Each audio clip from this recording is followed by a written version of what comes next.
आज किसी वीडियो में यहाँ पर बात करेंगे सेकेंडरी हेडेक के बारे में कि एक्चुअल में सेकेंडरी हेडेक क्या होता है, क्या क्या इसके कारण होते हैं जिनके कारण सेकेंडरी हेडेक देखने को मिलता है, सेकेंडरी हेडेक को कैसे डायग्नोज किया जाता है, कैसे पता लगाया जाता है और यहाँ पर सेकेंडरी हेडेक के कंडीशन में क्या ट्रीटमेंट प्रोवाइड किया जाता है। ये सारा कुछ बहुत ही सिंपल लैंग्वेज में डिस्कस करने वाले हैं। सो बने रहिए हमारे साथ इस वीडियो में। अगर आप हमारे चैनल पर नए हैं, चैनल को सब्सक्राइब कर लीजिए, साथ में बेल आइकन को प्रेस कर लीजिए ताकि कोई भी नई वीडियो आए सबसे पहले आपको नोटिफिकेशन मिले। सबसे पहले यहाँ पर ये समझ लेते हैं कि एक्चुअल में सेकेंडरी हेडेक क्या होता है। गाइस, सेकेंडरी हेडेक को समझने से पहले हमको समझना होगा कि एक्चुअल में हेडेक क्या होता है। गाइस, हेडेक का मतलब यहाँ पर यह है कि कोई ऐसा पर्सन है जिसको हेड रीजन में पेन हो रहा है, तो उस कंडीशन को बोलते हैं हेडेक।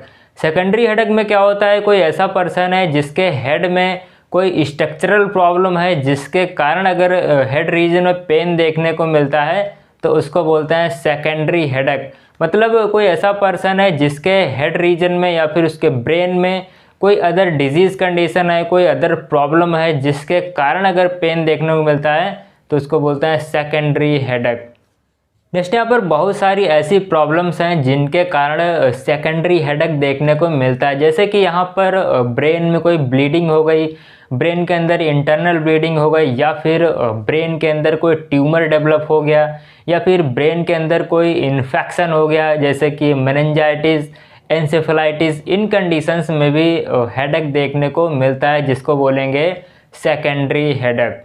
नेक्स्ट, यहाँ पर कई सारी ऐसी कंडीशंस हैं जिनके कारण सेकेंडरी हेडेक देखने को मिलता है। जैसे कि हेड एंड नेक ट्रॉमा। अगर हेड और नेक रीजन में कोई ट्रॉमा हो जाता है जिसके कारण हेडेक देखने को मिलता है, ठीक है।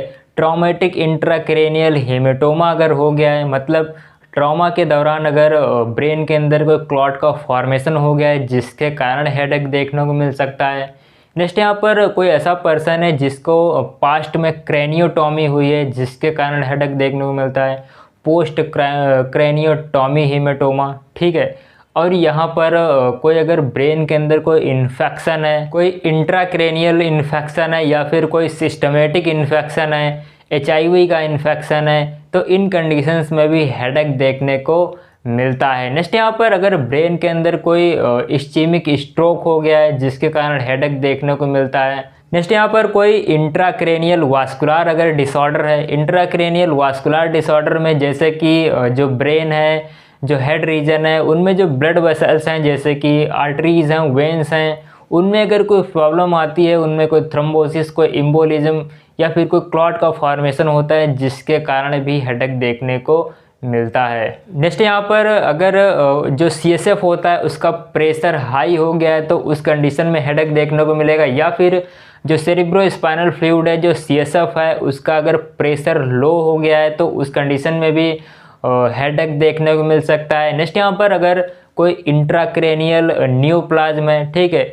ब्रेन के अंदर कोई ट्यूमर है जिसके कारण हेडेक देखने को मिल सकता है। और यहाँ पर कोई ऐसा पर्सन है जिसको इंट्राथिकल इंजेक्शन दिया गया हो तो उस कंडीशन में भी हेडेक हो सकता है। नेक्स्ट, यहाँ पर कोई ऐसा पर्सन है जिसको सीजर्स की प्रॉब्लम है, ठीक है, एपिलेप्सी की प्रॉब्लम है, कन्वर्जेंस उसको आते हैं, तो उसमें भी हेडेक देखने को मिलता है। नेक्स्ट, यहाँ पर कोई ऐसा पर्सन है जो कोई केमिकल यूज़ किया हो, कोई सब्सटेंस यूज़ किया हो, तो उस केमिकल, उस सब्सटेंस के कारण भी जो है हेडेक देखने को मिल सकता है। नेक्स्ट, यहाँ पर कोई ऐसा पर्सन है जो कुछ मेडिकेशंस यूज़ करते हैं, तो उन मेडिकेशंस के साइड इफ़ेक्ट के कारण भी यहाँ पर हेडेक देखने को मिलता है। नेक्स्ट, यहाँ पर हाइपोक्सिया। अगर ब्रेन को ऑक्सीजन कम मिल रहा है, ऑक्सीजन का लेवल अगर कम हो गया है ब्रेन में, तो उसके कारण यहाँ पर हेडेक देखने को मिल सकता है। नेक्स्ट, यहाँ पर अगर कोई ऐसा पर्सन जिसको हाइपरटेंशन की प्रॉब्लम है, ठीक है, उसके कारण भी यहाँ पर हेडेक देखने को मिल सकता है। अगर हाइपोथायराइडिज्म है किसी पर्सन को, ठीक है, थायराइड का अगर सिक्रीशन कम हो गया है तो इसके कारण भी यहाँ पर हेडेक देखने को मिल सकता है।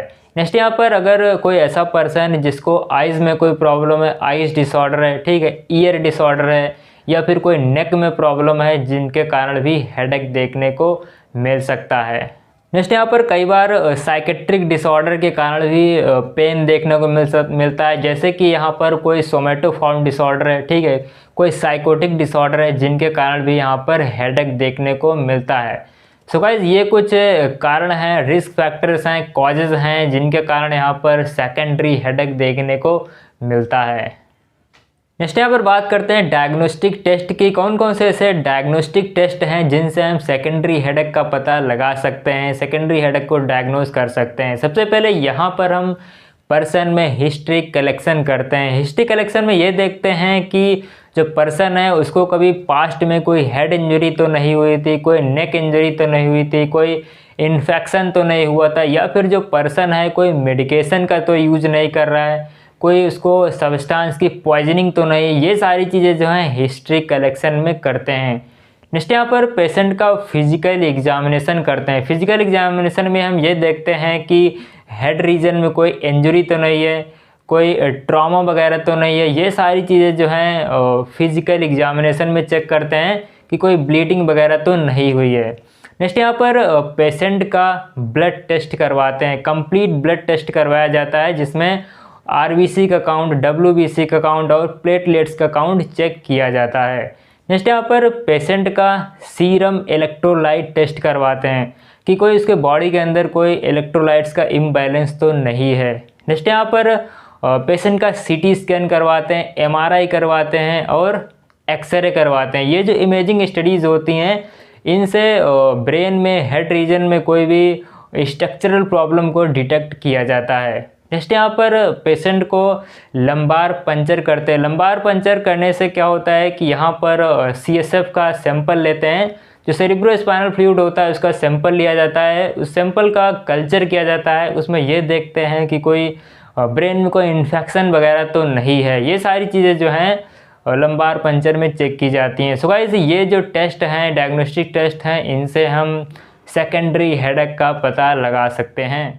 नेक्स्ट यहाँ पर बात करते हैं ट्रीटमेंट की कि सेकेंडरी हेडेक के कंडीशन में क्या ट्रीटमेंट प्रोवाइड किया जाता है। गाइस यहाँ पर अगर ट्रीटमेंट की बात करें तो अगर माइल्ड हेडेक को रिलीव करना है तो उसके लिए यहाँ पर पेशेंट को आइबुप्रोफेन दिया जाता है, एस्प्रिन दिया जाता है और एसिटामिनोफेन दिया जाता है। इनसे जो है माइल्ड हेडेक को रिलीव किया जा सकता है।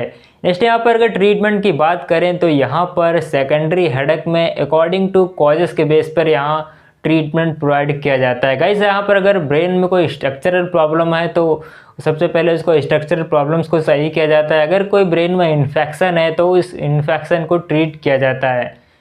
नेक्स्ट यहाँ पर बात करते हैं प्रिवेंशन की। कौन कौन से ऐसे प्रिवेंशन हैं जिनसे हम सेकेंडरी हेडेक को प्रिवेंट कर सकते हैं। सबसे पहले यहाँ पर अवॉइडेंस इरिटेंट्स, ऐसे इरिटेंट्स जिनसे आपको बहुत ज़्यादा इरिटेशन होती है तो उन इरिटेंट्स को अवॉइड करना है। नेक्स्ट यहाँ पर पेशेंट को जो है डेली रेगुलर बैलेंस डाइट लेनी है। बैलेंस डाइट में जो है प्रॉपर विटामिन्स होने चाहिए, प्रॉपर जो है सफिशिएंट अमाउंट में मिनरल्स होने चाहिए उसमें, और जितने भी माइक्रो न्यूट्रिएंट्स होते हैं वो सारे ऐड होने चाहिए। तो यहाँ पर टोटली जो है पेशेंट को बैलेंस डाइट लेनी है। नेक्स्ट यहाँ पर पेशेंट को कैफीन और एल्कोहल को अवॉइड करना है और यहाँ पर जो है प्रॉपर स्लीप लेनी है। नेक्स्ट यहाँ पर जो है प्रॉपर फ्लूइड इनटेक करना है। जो फ्लूइड होता है ये हमारे बॉडी के अंदर इलेक्ट्रोलाइट्स को बैलेंस करता है। नेक्स्ट यहाँ पर ऐसी एक्सरसाइज करनी है जिनसे जो है माइंड रिलैक्स होता है, ठीक है। तो यहाँ पर रिलैक्सेशन टेक्निक्स को यूज़ करना है। सो गाइस ये कुछ प्रिवेंशन हैं जिनसे सेकेंडरी हेडेक को प्रिवेंट कर सकते हो। आई होप आप लोग सारी चीज़ समझ गए होंगे। अगर आपको वीडियो अच्छी लगी वीडियो को लाइक कर देना। अगर आप हमारे चैनल पर नए हैं तो चैनल को सब्सक्राइब कर देना। Thank you.